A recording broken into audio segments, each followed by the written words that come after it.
มาสูงค่ามาแล้วก็เขาคามาเฮ็ดแตงหุงใส่ล้อมีคิวกินจ้อมกันในขนออันนี้ก็แตงก็ปอกเย้าๆในขนอแตงก็มีแตงไทยมีแตงสวนเหมือนเมืองเฮาในขนออันนี้ก็อยู่ไว้เมืองไทยเนี่ยก็มีแตงจังไหนก้วยในขนอเขาคามาเฮ็ดแตงหุงใส่ล้อมีคิวจ้อมกันแตงหุงเฮาคาล่างเย้าๆในขนอก็ในก็เฮาคาได้มาโคกิริยามันในขนอคำพองก็ได้โคคำพองก็ได้โคในขนออันนี้ก็พลาใครเฮ็ดกินจังไหนก็เฮ็ดจอมไรในขนอกำพองก็ได้ต้มน้ำมันเยาก็ได้ใส่ถั่วเน่าคือผงหวานผักมีจังนั้นก็ไรในขนอแต่อันนี้ได้โคเอาในขนอโคเยาก็มาใส่น้ำในขนอโคก็มี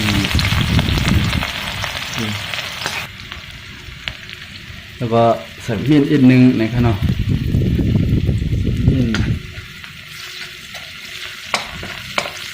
มีนเยาก็หมี่มันบวกเย้ามันหอมเย้าหน่อยครับเขาขาดโดยใส่มะเขือส้มนะครับ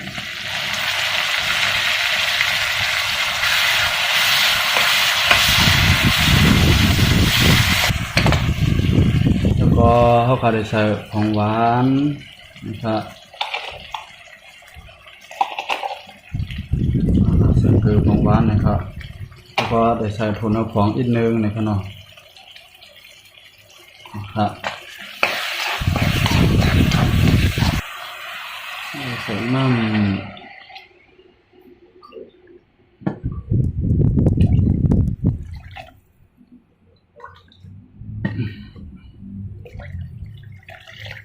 แสดงเยาก็จังไป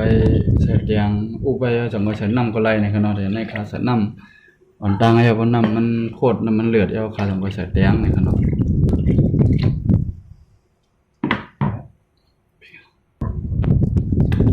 ในก็น้ำมันเดือดน้ำมันโคตรเยอะเขาขาดใส่แตงมันน้ำตาลในขนม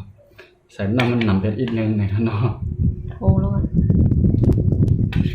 ก็พอหมอเฮ็ดเขาเฮ็ดผ้ากระหือหนังเก่าตึกพึ่งเฮ็ดกล้วยในขนม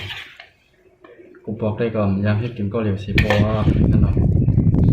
ก็เพราะว่าใครกินอะไรหรือตั้งใครกินแล้วหมอเซ่ในก็เฮ็ดกินในขนม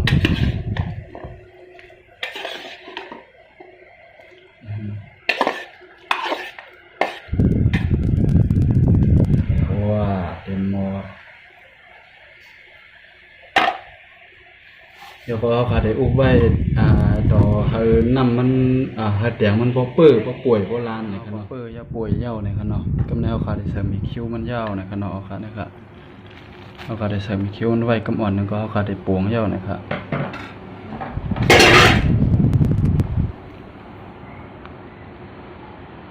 แตงใส่ล้อมีคิ้วนะครับพอเราเฮ็ดกินเหมือนเฮาพองนะครับหล่นๆเข้มนะอายมันหอมนะเย้านะครับเนาะราคาในก็บ่ตั้งไว้ทางอีกอ่อนนึงในก็ปรุงไรเย้านะครับเนาะแล้วก็กินไรเย้านะครับเนาะในก็มีคิ้วมันได้มันสุกหยาบนะครับเนาะต้มกับอ่อนนึงก็ไรเย้านะครับเนาะเอาค่ะในค่ะแตงใส่ล้อมีคิ้วนะครับเนาะค่ะมาค่ะกินต้องกันค่ะในก็นะคะได้เฮ็ดกิน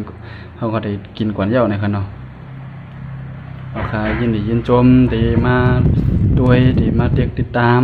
ปันค่าเฮานะครับเนาะยินชมใหญ่ๆนำนะครับเอาค่ะมาสูงค่ะ